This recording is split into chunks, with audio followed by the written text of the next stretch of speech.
सबका हमारे YouTube channel AR campus पे स्वागत है। दोस्तों आज हम अभी जो यूपीएससी पेट का एग्ज़ाम हुआ है आज का, जो कि पहले शिफ्ट का हुआ है, मैं उसका क्वेश्चन पेपर लाया हूं और इसी के बेस पे कल जो पेपर यानी 16 को होंगे सेकंड दोनों मीटिंग के, इसी के बेस पे पेपर पूछे जाएंगे।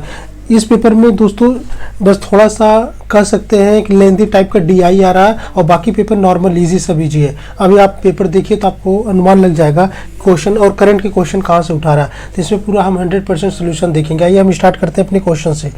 जैसे इसमें पहला दिया है, पहला क्वेश्चन है निम्नलिखित में से कौन सा हरित क्रांति का रणनीति का हिस्सा था। ठीक है, जो हमारा भी हरित क्रांति हुआ था जब, तो उसका रणनीति उसका हिस्सा क्या क्या था।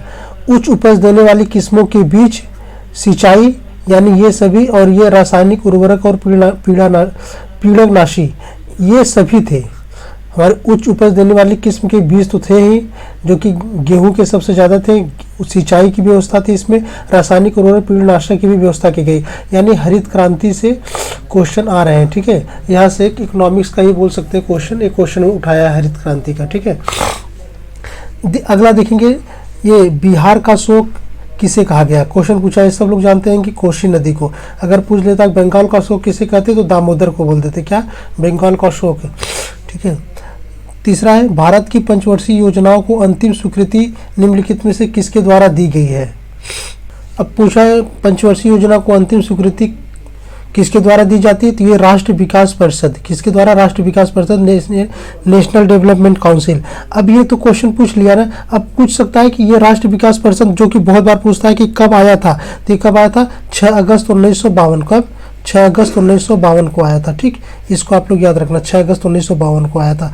अगला क्वेश्चन देखिए, किसी भी विकासशील अर्थव्यवस्था के प्रारंभिक चरणों में अधिकांश गतिविधियां किस क्षेत्र से संबंधित होती हैं। तो आप जानते हैं कोई भी अर्थव्यवस्था हो, किसी की भी अर्थव्यवस्था जो उसका डेवलपमेंट होगा, ठीक है, जिसे हम डेवलपिंग इकोनॉमिक विकासशील अर्थव्यवस्था में प्राथमिक का बहुत ज़्यादा योगदान होता है। प्राथमिक में क्या क्या आता है, कृषि आता है, याद रखना, प्राथमिक कृषि। और द्वितीय में क्या आता है, द्वितीय में आपका इंडस्ट्रीज आता है, ये सब आते हैं, औद्योगिक वाले आते हैं। और तृतीय में सर्विस सेवाएं कौन है, तृतीय में आती हैं। ठीक है, तो ये देख के जाना प्राथमिक, द्वितीय और तृतीय वाला। ठीक, प्राइमरी सेकेंडरी टर्सरी वाला। और पांचवा देखिए क्या कहता है, निम्नलिखित में से कौन एक वाणिज्य बैंक नहीं है। भारतीय स्टेट बैंक वाणिज्य बैंक है। ठीक है, ICC बैंक भी कॉमर्शियल बैंक है, HSBC भी कॉमर्शियल, लेकिन ये CDB बैंक ये वाणिज्य बैंक नहीं है, एक औद्योगिक बैंक है। ठीक है, निम्नलिखित में से कौन सा सार्वजनिक क्षेत्र का उपक्रम संसद के तहत एक विशेष कानून पारित करके स्थापित किया जाता है, तो ये वैधानिक निगम है। ठीक है, भारत की संघ कार्यकारिणी में निम्नलिखित में से कौन शामिल नहीं होता। किसमें, संघ कार्यकारिणी में। संघ कार्यकारिणी में आपका राष्ट्रपति होता है, प्रधानमंत्री होता है, उपराष्ट्रपति होता है, लेकिन ये जो राज्य के मुख्यमंत्री होते हैं ना, ये नहीं होते। तुम्हारा आंसर हो जाएगा C। ठीक, अगला क्वेश्चन, निम्नलिखित में से कौन सा अनुच्छेद भारतीय संविधान में सर्वोच्च न्यायालय की स्थापना और गठन, बहुत बार क्वेश्चन पूछा है, आर्टिकल 124 है। ठीक है, आर्टिकल 124। किसके पास मौलिक अधिकार को लागू करने की शक्ति होती है। आपको पता ही है, सुप्रीम कोर्ट, हाई कोर्ट, सर्वोच्च न्यायालय, उच्च न्यायालय के पास मौलिक अधिकार लागू करने की शक्ति होती है। भारत में राष्ट्रीय मानव अधिकार आयोग निम्नलिखित में से किस मंत्रालय के अंतर्गत आ जाता है। राष्ट्रीय मानव अधिकार देख के जाना आप लोग, ये वित्त मंत्रालय के अंतर्गत आता है। ठीक है, निम्नलिखित में से किस केंद्र शासित प्रदेश में उच्च न्यायालय स्थापित करने की शक्ति है। मतलब कोई भी केंद्र शासित प्रदेश है, वहाँ पे हाई कोर्ट की स्थापना किसके द्वारा किया जाएगा, ये संसद के द्वारा किया जाएगा। किसके द्वारा, संसद के द्वारा। निम्नलिखित में से कौन वनस्पति रेशा नहीं है, तो आपको पता है कृत्रिम रेशा है, क्या, नायलॉन। ठीक है, आंसर हो जाएगा वह नायलॉन। तारों का रंग निम्नलिखित में से किस पर निर्भर करता है, तो तारों का जो रंग होता है उसके टेम्परेचर पर निर्भर करता है, यानी उसके तापमान पर। ठीक है, निम्नलिखित में से कौन सी ग्लोबल वार्मिंग के लिए जिम्मेदार है, तो ये जैसे CO2, कार्बन डाइऑक्साइड, ये सब खास ग्रीन हाउस गैस है। ठीक है, निमोनिया हमारे लंग्स को प्रभावित करता है। ठीक है, हमारे फेफड़े को प्रभावित करता है। नेक्स्ट क्वेश्चन, अभी मैथ का क्वेश्चन है, 40% व्यक्ति समाचार पत्र, जैसे ये है, ये देखिए इसमें कह रहा है 40% जो व्यक्ति होते हैं समाचार पढ़ते हैं, समाचार पत्र X पढ़ते हैं, और 50% समाचार पत्र Y पढ़ते हैं, और ये जो बीच का है 10% दोनों पढ़ते हैं। अगर 10% दोनों पढ़ते हैं तो ये केवल समाचार कितना पढ़ेगा, 30% पढ़ेगा, क्योंकि 30 10 40। अब ये Y वाला कितना होगा, यहाँ पे 40 हो जाएगा, केवल 40। तो 40 30 70 1 80, मतलब 80% है लोग यहाँ पे पढ़ते हैं। और इस क्वेश्चन पूछ रहा है कितने व्यक्ति दोनों में से कोई समाचार पत्र नहीं पढ़ते हैं। तो आप देख रहे हैं ये जो 80% है ना, ये प्योर पढ़ते ही हैं, लेकिन 100 में से 20 अगर हम 80 माइनस कर दें तो 20 बचाना 20%। तो जो ये 20% है, तो 20% मतलब ऐसे दोनों व्यक्ति हैं जो समाचार पत्र नहीं पढ़ते। हमारा आंसर हो जाएगा 20%। 5 परिणामों का औसत 46 है, अगले और पहले 4 का 45 है, 5वां परिणाम क्या है? पहले 5 परिणामों का औसत निकाल दें तो हम कैसे निकालेंगे? 46 गुणे का 5 कर दें, 5 छक 30, 5 छक 20, 3 23, ये 230 हो गया। अब अगला 40, अगले 4 का 45, ठीक है, ये 45 गुणे 4 कर दीजिए, 5 चौक 20, 4 चौक 16, 18 हो गया। बचा कितना? 50। तुम्हारा आंसर हो जाएगा 50। तो 5वां क्या होगा? क्योंकि स्टार्टिंग का 5 का तो ये था, 4 का तो ये था, अगर इसमें से इसमें माइनस कर दें तो पहले 5वां रिजल्ट आ जाएगा। ठीक है, तो हमारा 50% हो गया। इसको आप लोग निकाल लेंगे तो इसका आंसर आ जाएगा 14.26%। पादप कोशिका भित्त, पादप कोशिका, ठीक है, एक सेकेंड, पादप कोशिका। अब पादप कोशिका पूछा है तो एक मिनट, जैसे ये क्वेश्चन नंबर 19, पादप कोशिका भित्त निम्नलिखित में से किससे बनी होती है? तो ये आपको पता है सेल्यूलोज से बनी होती है। ठीक है, अब इसको सॉल्व करेंगे तो इसका आंसर आ जाएगा 30 आंसर आ जाएगा। इसको सॉल्व करेंगे तो इसका आंसर 100 आ जाएगा। ठीक, किस विकल्प में सही विलोम है? निषिद्ध का होता नहीं, सही बोला है। ठीक है, ये देख लेना कौन सा सही है विलोम शब्द। तो नूतन का पुरातन होता है। ठीक है, नूतन नया, पुरातन पुराना, ये विलोम शब्द। ख्याली पुलाव पकाना, असंभव बातों की कल्पना करना, आंसर भी हो जाएगा। महर्षि महाधर ऋषि। ठीक है, किस विकल्प में शब्द युग का अर्थ भेद सही नहीं है? अंश का हिस्सा होता है, अंश का कंधा होता है। अपेक्षा का आशा होता है, उपेक्षा का निरादर होता है। अनिल का हवा होता है, अनल का आग होता है, लेकिन अवलंब का अधर, अविलंब का विलोकित नहीं होता। तो आंसर हमारा हो जाएगा सी वाला। ठीक, किस विकल्प में सही, मतलब सभी शब्द पर्यायवाची एक ही टाइप के पर्यायवाची हैं बोल रहा है कि, तो हमारा हो जाएगा ये पार्वती, रुद्राणी, भवानी, तीनों पार्वती का है। ये पैसेज दिया था, उसी में 2 क्वेश्चन दिया था छाटने के लिए, 27 और 28 क्वेश्चन की पैसेज। जैसे इसका आंसर हो जाएगा was Caroline's brothers in outdoor types, no. जब इसको आप चेक करेंगे, पैसेज पढ़ेंगे तो आप यहाँ से निकाल देंगे, बड़े इजीली निकलेगा, आंसर नो होगा इसका। Why were the squad collected, तो ये हो जाएगा फॉर बेटिंग। ठीक, फॉर बेटिंग हो जाएगा। एक रीजनिंग का क्वेश्चन है, ब्लड रिलेशन का एक महिला की ओर इशारा करते हुए नीलेश ने कहा, वह मेरी पत्नी के दादा की इकलौती संतान की इकलौती बेटी है। महिला नीलेश से किस प्रकार संबंधित थे? आई थिंक आप लोग ये सब क्वेश्चन पढ़ चुके होंगे, तो इसका आंसर मैं बता देता हूँ, बस आप लोग निकाल लीजिए। इसका आंसर होगा पत्नी। असंगत अलग करें, यानी फाइंड आउट वन आउट। ठीक है, मतलब इसमें से कौन सा एकदम डिफरेंट है उसको अलग करिए। यहाँ देखिए 8 है, 3 का क्यूब है, ये 2 का क्यूब है 8, 3 का क्यूब है, ये 4 का क्यूब है, लेकिन ये जो 100 है ना, ये 10 का स्क्वायर है, ये क्यूब नहीं है। ठीक है, तो हमारा आंसर हो जाएगा डी। अभी देखिए 125, ये 5 का क्यूब है, 6 का क्यूब है, 7 का क्यूब है, लेकिन 100 ये जो 10 का स्क्वायर है। 1 जनवरी 2006 को रविवार था, तो 1 जनवरी 2010 को सप्ताह का कौन सा दिन होगा? आई थिंक आप लोग कैलेंडर नहीं पढ़ेंगे तो कैलेंडर पढ़ के जाइए, क्वेश्चन तो फिक्स है इसका ना। तो इसका आंसर मैं बता दे रहा हूँ, डी शुक्रवार होगा। इट वॉज संडे, ये तो वही हो गया। Give synonyms for the worst partial, partial का सिनोनिम्स पूछा है, तो इसका हो जाएगा इनकम्प्लीट हो जाएगा। ठीक है, चूज द करेक्ट एंटोनिम से डिसअपॉइंट, मतलब निराशा करना, सेटिस्फाई संतुष्ट करना, ये एंटोनिम पूछा है। ठीक है, give one word substitute, the practice of writing, editing and या एंड और कंपाइलिंग डिक्शनरी। डिक्शनरी के तो बोलते, तो आप लोग जानते हैं, ग्राफी डी वाला आंसर हो जाएगा हमारा। नेक्स्ट क्वेश्चन, एक रीजनिंग का कोडिंग डिकोडिंग का आ रहा है, तो नॉर्मल का इस तरह से, तो गैदर का पूछा था, तो इसका मैं आंसर बता देता हूँ, आप लोग निकाल लेना, डी। ठीक है, सभी किताब पेपर है, मतलब बोल रहा है सभी जो किताबें हैं ये पेपर है आपका, सभी किताब पेपर है।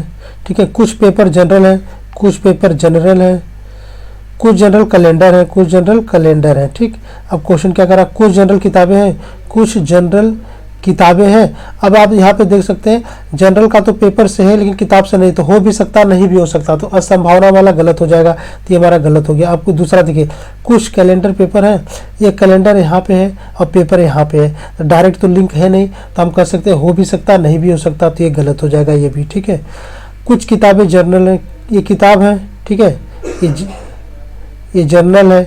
अब ये किताब और जर्नल का डायरेक्ट लिंक तो है नहीं, अगर डायरेक्ट लिंक होता तो हम कहते हैं कि 100% सही है, लेकिन हो भी सकता नहीं भी हो सकता, तो ये भी गलत हो गया। कुछ किताबें कैलेंडर हैं, जैसे ये किताब देख रहे हैं आप, अब ये कैलेंडर, ये किताब, ये कैलेंडर यहाँ पे डायरेक्ट लिंक है नहीं, तो ये भी हमारा गलत हो जाएगा, तो इसमें आंसर हो जाएगा इनमें से कोई नहीं, सी वाला। ठीक, अगस्त 2022 में भारत की पहली अंडर वाटर मेट्रो का उद्घाटन निम्नलिखित में से किस शहर में किया गया था? कोलकाता में।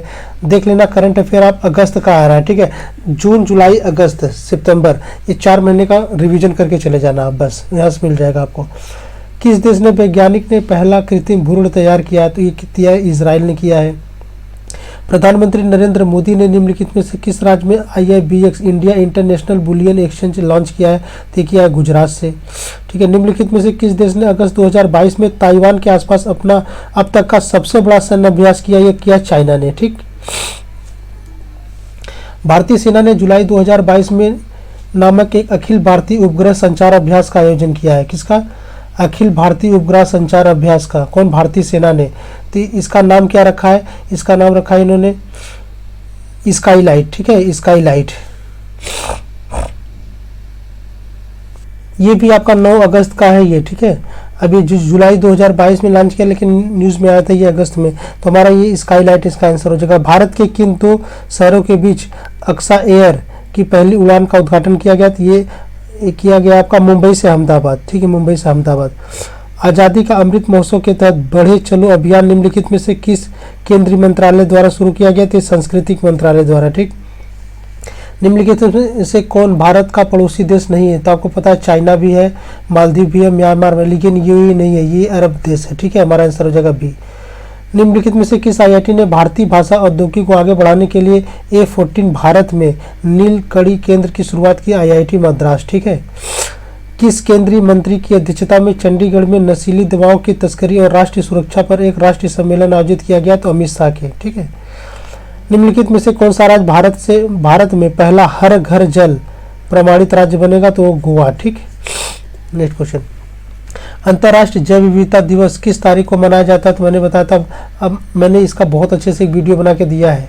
ठीक है, हमारे चैनल पे जाके देख लेना ये दिवस का, और देखिए दिवस पूछ दिया, मैंने इसको ट्रिक से भी बताया था, 22 मार्च, 22 अप्रैल, 22 मई, तुम्हारा इसका आंसर हो जाएगा 22 मई। ठीक, निम्नलिखित में से कौन सा विश्व का सबसे बड़ा नदी द्वीप है? मैंने बहुत अच्छे से इसका एक्सप्लेन किया है, इसकी हिस्ट्री भी बताई है आप लोगों की, माजुली द्वीप हो जाएगा इसका आंसर। निम्नलिखित में से हंगरी की राष्ट्र मुद्रा क्या है? हंगोरियन फोरिंट। ठीक है, हंगोरियन फोरिंट है। स्वतंत्रता के बाद भाषा के आधार पर बने भारत के पहले राज्य का नाम बताइए? ये भी मैंने बताया बहुत अच्छे से, आंध्र प्रदेश है। लोकसभा पद धारण करने के लिए 25 साल चाहिए आपको।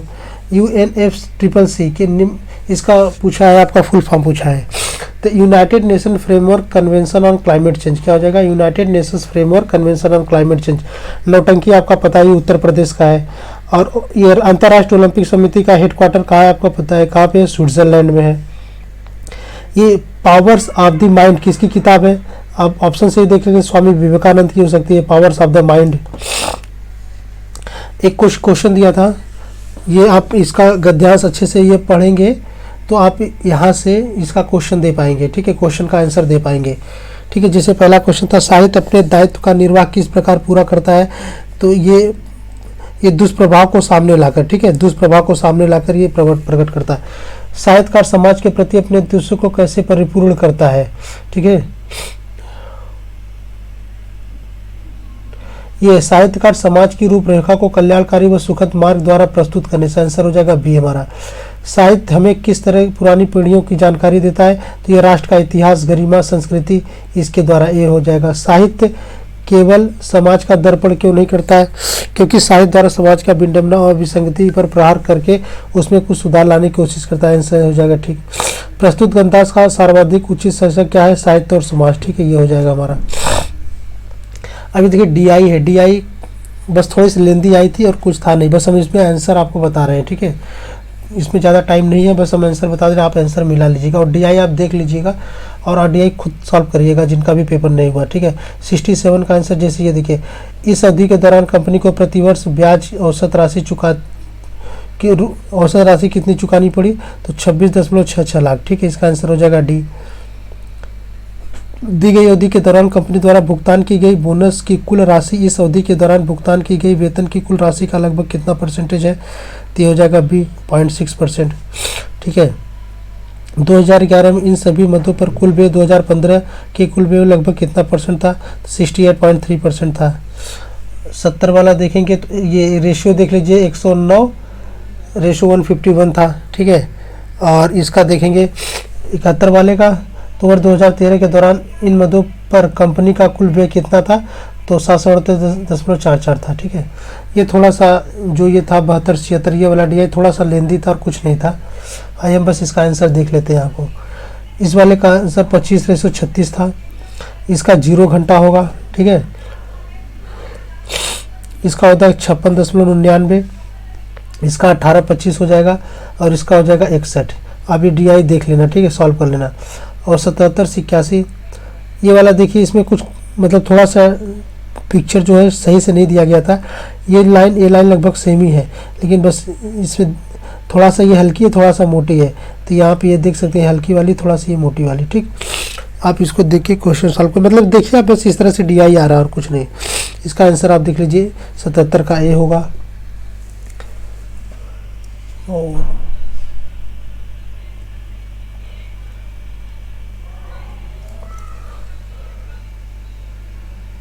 इसका 72 का आंसर होगा आपका ये 25/36, ठीक है, 25/36।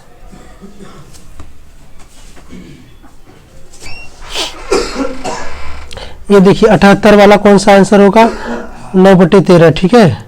कितना होगा, 9/13 होगा। 78 का 9/3 हो जाएगा, ठीक है। 78 का 9/3, 79 का 2002 हो जाएगा, 80 का 1% हो जाएगा, 81 का 96.15%। अब 82 से 86 ये ग्राफ देख लेना, आंसर मैं बता दे रहा हूँ। 82 का सी हो जाएगा, ये कर लेना ग्राफ, ठीक है। 83 का सी, 84 का बी हो जाएगा, 85 का बी, ठीक है। और 86 का आप ये देख लेना, ये 137.5 निकला था, ठीक है, 86 का। 87 का संगमरमर पर पिएत्राड्यूरा यानी पित्तदूरा या रंगीन पत्थर की जुड़ाई का काम किसके समय में बहुत लोकप्रिय हुआ था, तो ये हुआ था शाहजहां। जहांगीर समय में आया था, लेकिन लोकप्रिय हुआ था शाहजहां समय में। अगला क्वेश्चन देखिए, तांबे की पहली बार उपयोग किया गया, ताम्र पाषाण युग, तो तांबे का सबसे पहले उपयोग किया गया था। किस स्थान पर प्रथम बौद्ध संगीति का आयोजन हुआ था, प्रथम राजगीर में। देवनाम प्रिय यानी प्रियदर्शी किसे कहा गया है, मौर्य सम्राट अशोक को कहा गया है। इसका आंसर ए होगा।